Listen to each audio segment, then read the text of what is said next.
La entrevista que les habíamos prometido con Aberdeen Investments para hablar concretamente del mundo de la renta fija y de cómo está afectando la situación actual, el pánico bancario, las reuniones de los distintos bancos centrales esta semana para ver cómo puede afectar todo esto en la renta fija, en el mercado de bonos y ver también cómo nosotros como inversores podemos actuar. Tenemos aquí con nosotros a Peter Marsland, Investment Specialist on Fixed Income in Aberdeen Investments. Peter, thank you so much for being here. It's a pleasure to have you here.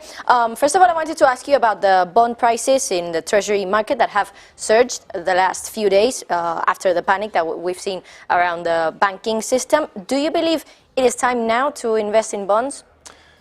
Yeah, I think from an investment perspective, it's a far better entry point into the fixed income market than, say, 12 months ago. So it's almost like a be careful what you wish for type thing. People moaning 12 months ago the interest rates are really low and zero bank rate. Now we've seen a big shift in central bank hiking rates to fight the inflation impulses that we've seen.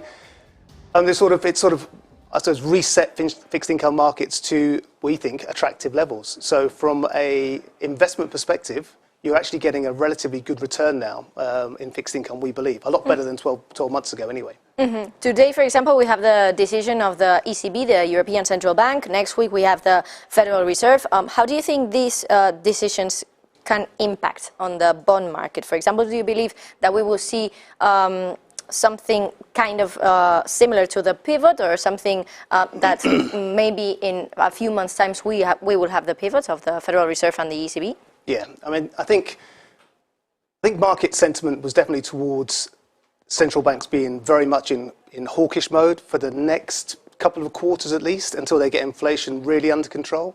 So central banks had really doubled down on their hawkish message, given the sort of the implication that the market has taken the October peak in CPI as a potential pivot term for central banks. So central banks really doubled down on the messaging to say, we are going to be fighting inflation, we are going to be hiking rates still.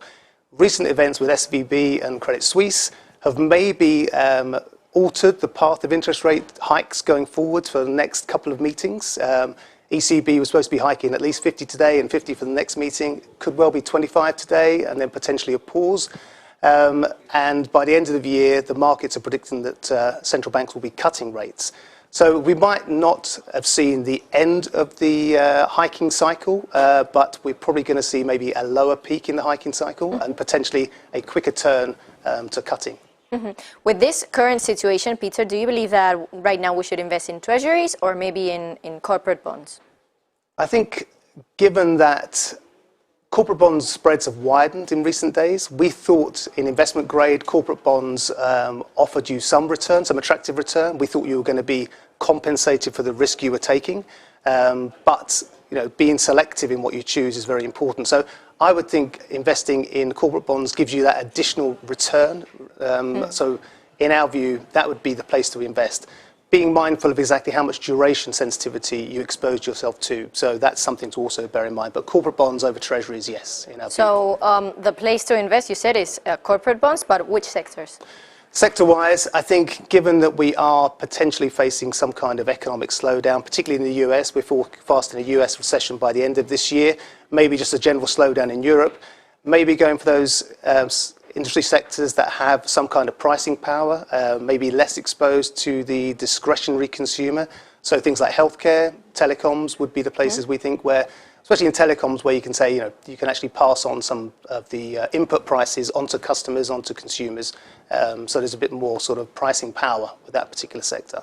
And which countries do you favor in corporate bonds? In corporate bonds, well, we invest on a global basis, developed market corporate bonds and emerging markets. Emerging markets probably a bit more at the riskier end of the spectrum. So at this stage, probably more developed markets, but US gives you a bit more spread at the moment as well. So probably US over Europe, but both good. Peter Marsland, Investment Specialist on Fixed Income in Aberdeen Investment. Thank you so much for being here in Negocios Televisión. It's a pleasure to have you here. My pleasure. Thank you very much. Bueno, nos decía